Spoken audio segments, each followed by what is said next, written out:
আমাদের যেটা আমি কয়েকটা বিন্দু আপনাদের বলে দিচ্ছি। এক হচ্ছে মানে আমরা যে আইডেন্টিফাইড এরিয়া করেছি initially, Kolkata Kolkata municipal corporation, Bidhannagar municipal কর্পোরেশনের রাজারহাট নিউ টাউন এলাকা, including new town Kolkata development authority NKDA, Pujali, Baruipur, Budge Budge, Maheshtala, Rajpur, Sonarpur, এর সাথে আজকে আমরা যুক্ত করেছি সাউথ দমদম, কামারহাটি এবং বরানগর।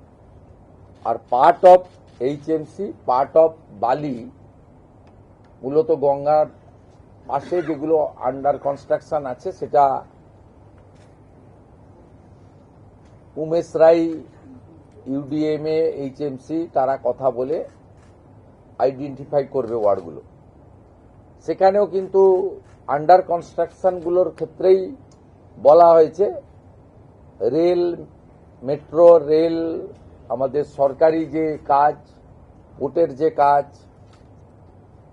এনএইচ এর কাজ, স্টেট হাইওয়ে ডেভেলপমেন্ট কর্পোরেশনের কাজ বা অন্যান্য যে সমস্ত সেন্ট্রাল এবং স্টেট গভর্নমেন্টের যে কাজ রয়েছে সেই কাজকে এর আওতার বাইরে রাখা হয়েছে। আমাদের যে টিম তৈরি হয়েছে তারা 2:30টার সময় আজকে বসছে। কেএমসি কলকাতা মিউনিসিপ্যাল কর্পোরেশনকে নোডাল করা হয়েছে। তারা অফিস, ইঞ্জিনিয়ার, সার্ভেয়ার, সয়েল টেস্টের এক্সপার্ট, পুলিশও লোক দিয়ে দিয়েছে, কলকাতা পুলিশ, যেখানে দরকার রাজ্য পুলিশ হেল্প করে দেবে। তারা যে যে ওয়ার্ড বা যে যে প্ল্যানগুলোকে, 3 ধরনের কাজ হবে। একটা হচ্ছে রিজেকশন হতে পারে গ্রস ভায়োলেশন থাকলে, রেকটিফিকেশনের অ্যাডভাইস বা ডাইরেকশন দেওয়া হবে, রেকটিফাই যে করে নেবে নকশাতে, ডিজাইনে, কনস্ট্রাকশনে, প্রোটেকশনের জন্য। আর যারা ঠিকঠাক আছে, যেমন যেমন আসবে তেমন তেমন ক্লিয়ারেন্স তারা পেতে থাকবে। সবাইকে একসঙ্গে ওয়েট করার বিষয় নয়, সবকে আটকে রেখে নগরায়ন বা সবকে আটকানো আমাদের উদ্দেশ্য নয়। উদ্দেশ্য হচ্ছে গার্ডেন রিচ থেকে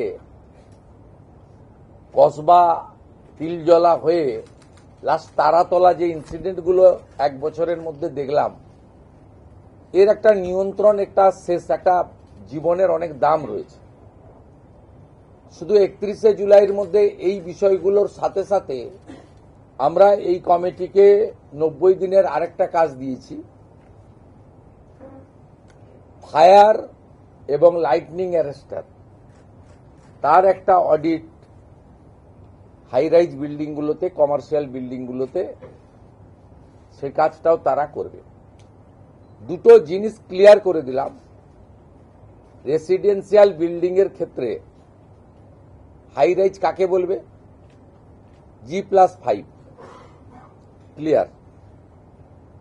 রেসিডেন্সিয়াল বিল্ডিং এর রিনোভেশন বা প্ল্যান নিয়ে এক্সটেনশন এখানে এটা থেকে পড়ছে না, এক্সাম থাকছে।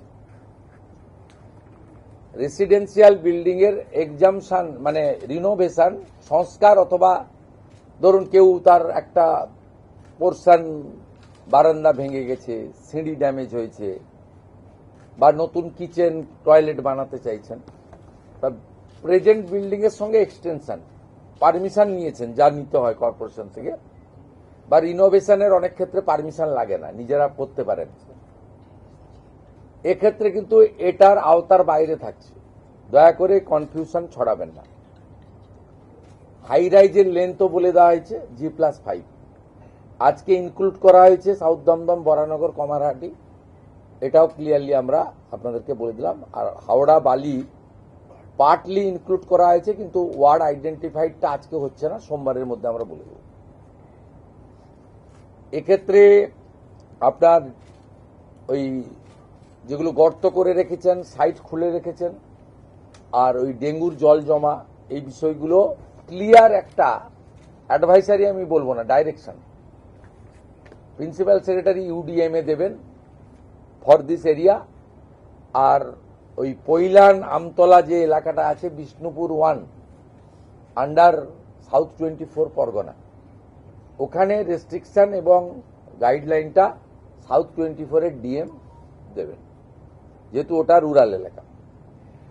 বাকিটা ইউডিএম এর principal secretary by the approval of the UDMA minister,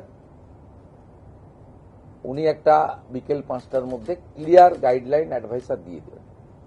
এখান থেকে বেরিয়ে আধিকারিকরা under the leadership of the SCS Rajesh Pandey ওই কমিটি আজ থেকে ফাংশনিং শুরু করছে এবং খুব দ্রুততার সঙ্গে আমরা কলকাতাকে, মানুষের জীবনকে বাঁচাতে চাই এবং সেই কাজটা